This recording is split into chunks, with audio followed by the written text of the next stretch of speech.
13वां अध्याय क्षेत्र क्षेत्रज्ञ विभाग योग। श्री भगवान ने कहा, हे कुंती पुत्र, यह शरीर क्षेत्र कहलाता है और इस क्षेत्र को जानने वाला क्षेत्रज्ञ है। हे भरतवंशी, तुम्हें ज्ञात होना चाहिए कि मैं भी समस्त शरीरों में ज्ञाता हूँ और इस शरीर तथा इसके ज्ञाता को जान लेना मेरा ज्ञान कहलाता है, ऐसा मेरा मत है। अब तुम मुझसे यह सब संक्षेप में सुनो कि कर्म क्षेत्र क्या है, यह किस प्रकार बना है, इसमें क्या परिवर्तन होते हैं, यह कहाँ से उत्पन्न होता है, यह कर्म क्षेत्र को जानने वाला कौन है और उसके क्या प्रभाव हैं। विभिन्न वैदिक ग्रंथों में विभिन्न ऋषियों ने कार्यकलापों के क्षेत्र तथा उन कार्यकलापों के ज्ञाता के ज्ञान का वर्णन किया है। इसे विशेष रूप से वेदांत सूत्र में कार्य कारण के समस्त तर्क समेत प्रस्तुत किया गया है। पंच महाभूत, अहंकार, बुद्धि, अव्यक्त प्रकृति, 10 इंद्रियां, एक मन, इंद्रियों के 5 विषय, इच्छा, द्वेष, सुख, दुख, संघात, चेतना तथा धृति, इस प्रकार यह क्षेत्र विकारों से रहित संक्षेप में कहा गया है। अमानित्व, अदम्भित्व, अहिंसा, क्षमा, आदर्व, आचार्य की सेवा, शुद्धि, स्थिरता और आत्मसंयम, इंद्रियों के विषय के प्रति वैराग्य, अहंकार का अभाव, जन्म मृत्यु, वृद्धावस्था, व्याधि और दुख में दोष दर्शन, आसक्ति तथा पुत्र पत्नी ग्रह आदि में तदात्मा का अभाव और इष्ट और अनिष्ट की प्राप्ति में समचित्तता, अनन्य योग के द्वारा मुझ में अव्यभिचारिणी भक्ति, एकांत स्थान में रहने वाला स्वभाव और जनों के समुदाय में अरुचि, आध्यात्मिक ज्ञान में नियत्व अर्थात स्थिरता तथा तत्व ज्ञान के अर्थ रूप परमात्मा का दर्शन, यह सब तो ज्ञान कहा गया है और जो इससे विपरीत है वह अज्ञान है। अब मैं तुम्हें ज्ञेय के विषय में बतलाऊंगा जिसे जानकर तुम नित्य ब्रह्म का आस्वादन कर सकोगे। यह ब्रह्म या आत्मा जो अनादि है और मेरे अधीन है, इस भौतिक जगत के कार्यकरण से परे स्थित है।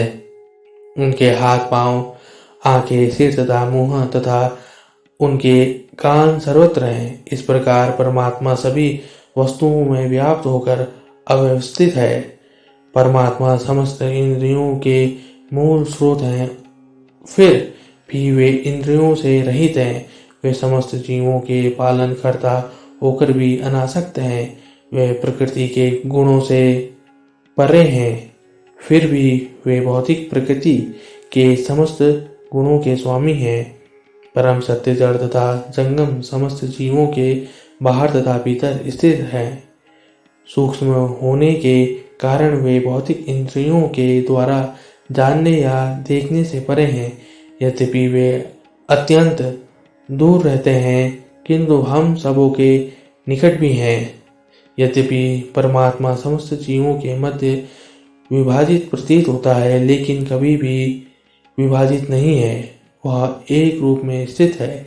यद्यपि वह प्रत्येक जीव का पालन करता है, लेकिन यह समझना चाहिए कि वह सबों का संहार करता है और सबों को जन्म देता है। वे समस्त प्रकाशमान वस्तुओं के प्रकाश स्रोत है। वे भौतिक अंधकार से परे है और अगोचर है। वे ज्ञान, ज्ञेय और ज्ञान के लक्ष्य हैं। वे सबके हृदय में स्थित है। इस प्रकार मैंने कर्म क्षेत्र, ज्ञान तथा ज्ञेय का संक्षेप में वर्णन किया है। इसे केवल मेरे भक्त ही पूरी तरह से समझ सकते हैं और इस तरह मेरे स्वभाव को प्राप्त होते हैं। प्रकृति तथा जीवों को अनादि समझना चाहिए। उनके विकार तथा गुण प्रकृतिजन्य हैं। प्रकृति समस्त भौतिक कारणों तथा कार्यों की हेतु कही जाती है और जीव इस संसार में विविध सुख दुख के भोग का कारण कहा जाता है। इस प्रकार जीव प्रकृति के तीनों गुणों का भोग करता हुआ प्रकृति में ही जीवन बिताता है। यह उस प्रकृति के साथ उनकी संगति के कारण है। इस तरह उसे उत्तम तथा अधम योनियां मिलती रहती हैं। तो भी इस शरीर में एक दिव्य भोक्ता है जो ईश्वर है, परम स्वामी है और साक्षी तथा अनुमति देने वालों के रूप में विद्यमान है और जो परमात्मा कहलाता है। जो व्यक्ति प्रकृति, जीव तथा प्रकृति के गुणों की अंतःक्रिया से संबंधित इस विचारधारा को समझ लेता है, उसे मुक्ति की प्राप्ति सुनिश्चित है। उसकी वर्तमान स्थिति चाहे जैसी भी हो, यहाँ पर उसका पुनर्जन्म नहीं होता। कुछ लोग परमात्मा को ध्यान के द्वारा अपने भीतर देखते हैं, तो दूसरे लोग ज्ञान के अनुशीलन द्वारा, और कुछ ऐसे हैं जो निष्काम कर्म योग द्वारा देखते हैं। ऐसे भी लोग हैं जो यद्यपि आध्यात्मिक ज्ञान से अवगत नहीं होते तथा अन्यों से परम पुरुष के विषय में सुनकर उनकी पूजा करने लगते हैं। ये लोग भी प्रामाणिक पुरुषों से श्रवण करने की मनोवृत्ति होने के कारण जन्म तथा मृत्यु पथ को पार कर जाते हैं। हे भरतवंशियों में श्रेष्ठ, यह जान लो कि चर तथा अचर जो भी तुम्हें अस्तित्व में दिखा रहा है, वह कर्म क्षेत्र तथा क्षेत्र के ज्ञाता का संयोग मात्र है। जो परमात्मा को समस्त शरीरों में आत्मा के साथ देखता है और जो यह समझता है कि इस नश्वर शरीर के भीतर न तो आत्मा है न ही परमात्मा कभी भी विनष्ट होता है, वही वास्तव में देखता है। जो व्यक्ति परमात्मा को सर्वत्र तथा प्रत्येक जीव में समान रूप से वर्तमान देखता है, वह अपने मन के द्वारा अपने आप को भ्रष्ट नहीं करता। इस प्रकार वह दिव्य गंतव्य को प्राप्त करता है। जो यह देखता है कि सारे कार्य शरीर द्वारा संपन्न किए जाते हैं, जिसकी उत्पत्ति प्रकृति से हुई है, और जो देखता है कि आत्मा कुछ भी नहीं करता, वही यथार्थ में देखता है।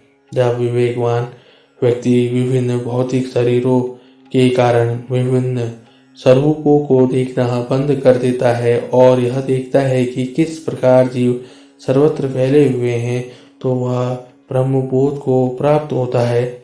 शाश्वत दृष्टि संपन्न लोग यह देख सकते हैं कि अविनाशी आत्मा दिव्य, शाश्वत तथा गुणों अतीत है। हे अर्जुन, भौतिक शरीर के साथ संपर्क होते हुए भी आत्मा ना तो कुछ करता है और ना लिप्त होता है। यद्यपि आकाश सर्वव्यापी है, किंतु अपनी सूक्ष्म प्रकृति के कारण किसी वस्तु से लिप्त नहीं होता।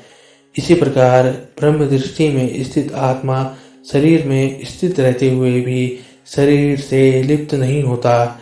हे भरतपुर, जिस प्रकार सूर्य अकेले इस सारे ब्रह्मांड को प्रकाशित करता है, उसी प्रकार शरीर के भीतर स्थित एक आत्मा सारे शरीर को चेतना से प्रकाशित करता है। जो लोग ज्ञान के चक्षुओं से शरीर तथा शरीर के ज्ञाता के अंतर को देखते हैं और भवबंधन से मुक्ति की विधि को भी जानते हैं, उन्हें परम लक्ष्य प्राप्त होता है।